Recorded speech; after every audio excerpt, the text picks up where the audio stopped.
अस्सलाम वालेकुम guys, welcome to my YouTube channel. आज हम बात करने जा रहे हैं ड्रामा सीरियल रंगमहल। अब रात के दिन बहुत ही बुरे शुरू हो चुके होते हैं। अपने ऑफिस में बैठा होता है और वो बंदा उसके पास आता है जिसने महापारा को ऑफिस से निकाला था, और मुराइद का वो पुराना पार्टनर होता है, पुराने उसके प्रोजेक्ट के साथ उसकी बिजनेसशिप उसके साथ चल रही होती है। उसके पास आता है और उससे कहता है कि जी हमारे जो बंदे हैं, जितने भी हमारे साथ काम करने वाले हैं, वो आपके ऊपर इतबार नहीं करना चाहते, आपका अब रिकॉर्ड सारा ख़राब हो चुका है।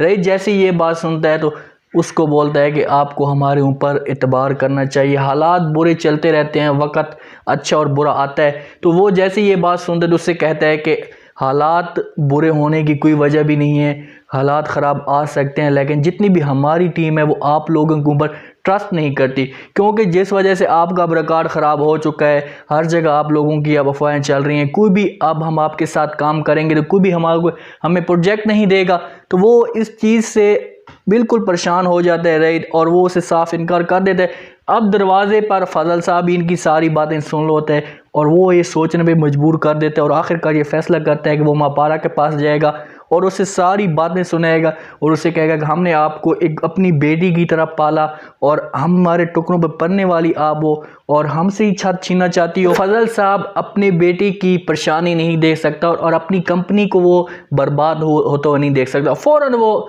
महापारा के ऑफिस में जाता है। जैसे ही जाता है तो वहाँ पर महापारा खड़ी होती है, सामने फजल साहब आता है। महापारा उसे देखकर काफ़ी हैरान हो जाती है कि यार ये यहाँ पर क्यों आया। तो फजल साहब कोई भी उसके साथ बात किए बगैर, ना ही सलाम ना कोई दुआ, फ़ौरन उसके ऊपर शुरू कर देते और उससे कहता है कि ठीक कहता था राइट, आप लोगों की वजह से लोग गरीबों पे तरस खाना ख़त्म कर देते हैं, मतलब गरीबों के ऊपर तरस नहीं करते आप लोगों की वजह से। अगर आप ठीक होते तो प्रोजेक्ट हमें मिलता, तो यहाँ पर हम गरीबों के ऊपर तरस खाते, उनको काम देते, उनको सब कुछ देते। और उसे बहुत सारी बातें सुनाता है। उसे कहता है कि मैंने आपको अपने बेटी की तरह पाला, आपको सब कुछ दिया, आपकी सारी ख्वाहिशात पूरी की, और अब पैसे की खातिर हमें छोड़ रही हो। तो महापारा भी ये बात सुनती है तो गुस्से में आ जाती है और उससे कहती है कि मेरे बाप का नाम मत लें, क्योंकि वो बार बार उसके सामने अपने बाप का नाम ले रहा, तो उसे बाप के ताने दे रहा होता है कि आपका बाप ऐसा था, मैंने आपको बाप की तरह पाला, आपका बाप तो मर गया। अभी जैसे उसके ये अल्फाज सुनती है तो गुस्से में आ जाती है और उससे कहती है कि आप मेरे बाप का नाम मत लें, क्योंकि आप मेरे बाप के बराबर बिल्कुल खड़ा नहीं हो सकते। मेरे बाप ने बाप बनने पे पता नहीं कितने मज़ारों पे, दरगाहों पे अपना माथा टेका हो, और मेरा बाप तो इज़्ज़त की खातिर मर गया था। अगर आपने मेरा बाप बनना है, आप बनना चाहते हो, तो आप फिर मर क्यों नहीं गए इज़्ज़त की खातिर। जैसे अब ये फजल साहब ये बात सुनते हैं तो फजल साहब के पाँव तले ज़मीन निकल जाती है जब मरने की बात आती है, क्योंकि उसका जो सगा बाप था वो तो इज़्ज़त की खातिर अपनी जान दे चुका था, लेकिन ये तो जिंदा है, ये तो बाप की अपनी गवाही दे रहा है कि मैं तुम्हारा बाप हूँ। तो ये बात सुनकर फजल साहब यहाँ से शर्मिंदा होकर चला जाता है। महापारा को थोड़ी सी धमकियाँ भी दे देता है और उसे कहता है कि मैं तुम्हें देख लूँगा, आने वाले वक्त में मैं इन बंदों को सारों को ख़रीद लूँगा जो तुम्हारे साथ काम करें। तो यहाँ पर सलार फिर इसकी एक सपोर्ट करने के लिए तैयार है, इसकी सपोर्ट करेगा, क्योंकि इसके पास और कोई भी चारा नहीं है, औरत है।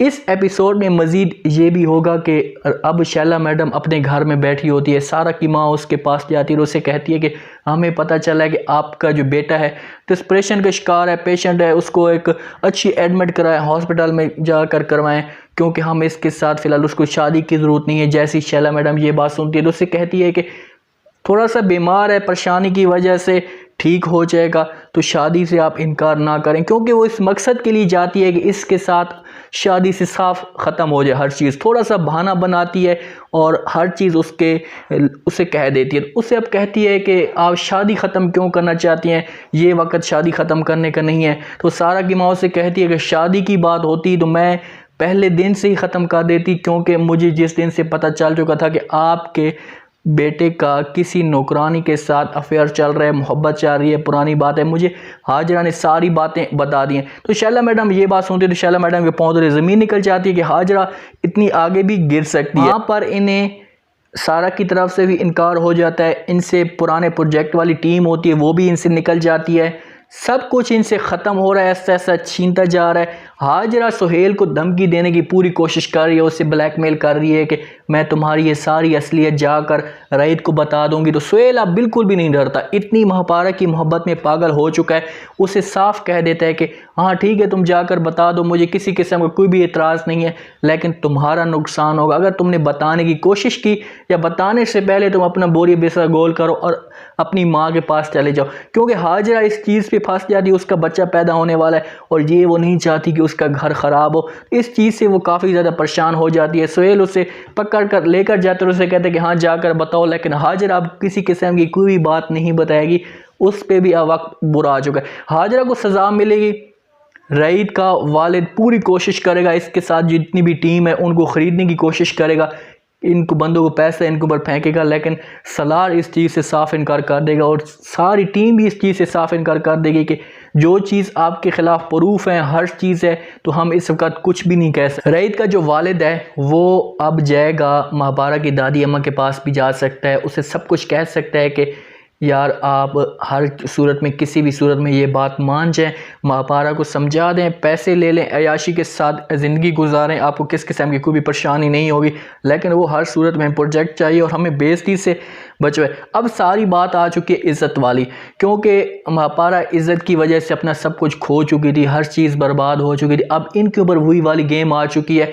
सुहेल इनको हर सूरत में ख़राब करता रहेगा, ब्लैकमेल करता रहेगा, महापारा को बदनाम करता रहेगा और उधर से रईद वालों के साथ बुरा होता जाएगा। तो उम्मीद है आज का ये रिव्यू, आज का ये प्रोमो आप लोगों को पसंद आएगा। आपने कमेंट सेक्शन में अपनी राय लाजमी देनी है और बताना है आपको क्या लगता है कि फ़ज़ल साहब अब महापारा से कुछ हासिल करके ले आएगा। क्या फ़ज़ल साहब अपने मकसद में कामयाब हो जाएगा? रईद के पास तो कुछ भी नहीं रहा, रईद तो अब हमेशा के लिए अकेला हो चुका है। वो तो एक प्रोजेक्ट था, पुराने प्रोजेक्ट पे, वहाँ से भी सारी टीमें इसकी निकल चुकी हैं। अपना ख़ास ख्याल करें, दुआ में याद रखें। मुझे दीजिए इजाज़त, अल्लाह हाफ़िज़।